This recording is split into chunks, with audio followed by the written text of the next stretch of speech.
সভাপতিৰ দায়িত্ব লৈছে গৌৰৱ গগৈ ডাঙৰীয়াই। আমি তেখেতক শুভেচ্ছা জ্ঞাপন কৰিছোঁ। তাত বাদে এই মুহূৰ্তত আৰু বেলেগ প্ৰতিক্ৰিয়া দিয়াৰ প্ৰয়োজন নাই। ৰাজনৈতিক দলৰ যি ব্যৱস্থা আছে, যি সংবিধান বা পদ্ধতি আছে, এই পদ্ধতিত সভাপতি নিযুক্তি বা সভাপতি চয়ন বা সভাপতি নিৰ্বাচন এটা সাধাৰণ প্ৰক্ৰিয়া।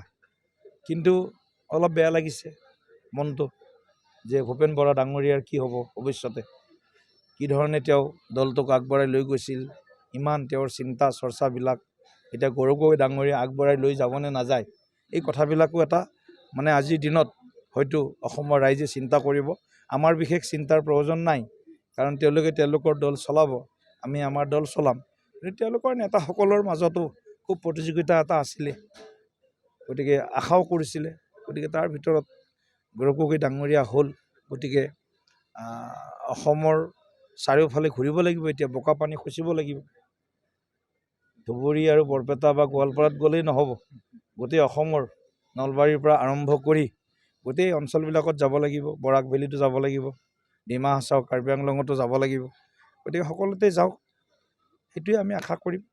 আৰু ৰাজনীতিৰ ক্ষেত্ৰখনত প্ৰতিযোগিতা থাকিব, গতিকে আমি প্ৰতিযোগিতাত নামিম আমি। গগৈ আৰু শইকীয়াৰ প্ৰতিযোগিতা কি হয় আগন্তুক দিনত চাওঁ। ৰাইজৰ আশীৰ্বাদ থাকিলে নিশ্চয় শইকীয়াৰ মনোবাঞ্ছা পূৰ্ণ কৰিবলৈ সক্ষম হ'ব। সভাপতিৰ দায়িত্ব লৈছে গৌৰৱ গগৈ ডাঙৰীয়াই। আমি তেখেতক শুভেচ্ছা জ্ঞাপন কৰিছোঁ। তাত বাদে এই মুহূৰ্তত আৰু বেলেগ প্ৰতিক্ৰিয়া দিয়াৰ প্ৰয়োজন নাই।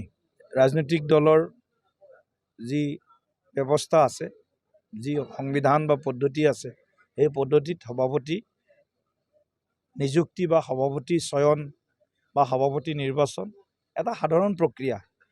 কিন্তু অলপ বেয়া লাগিছে মনটো যে ভূপেন বৰা ডাঙৰীয়াৰ কি হ'ব ভৱিষ্যতে, কি ধৰণে তেওঁ দলটোক আগবঢ়াই লৈ গৈছিল, ইমান তেওঁৰ চিন্তা চৰ্চাবিলাক এতিয়া গৌৰৱ গগৈ ডাঙৰীয়া আগবঢ়াই লৈ যাবনে নাযায়, এই কথাবিলাকো এটা আজিৰ দিনত হয়তো অসমৰ ৰাইজে চিন্তা কৰিব।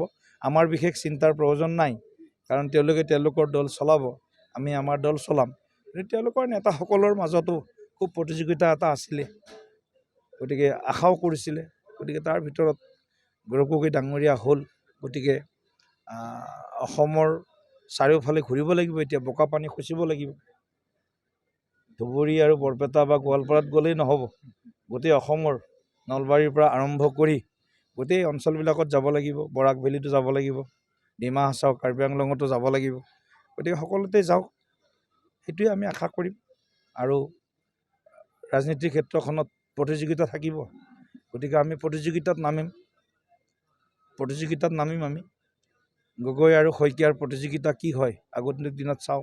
ৰাইজৰ আশীৰ্বাদ থাকিলে নিশ্চয় শইকীয়াৰ মনোবাঞ্ছা পূৰ্ণ কৰিবলৈ সক্ষম হ'ব। যিকোনো খবৰৰ বাবে যোগাযোগ কৰক 7099017330 লগতে 7099017110 নম্বৰত।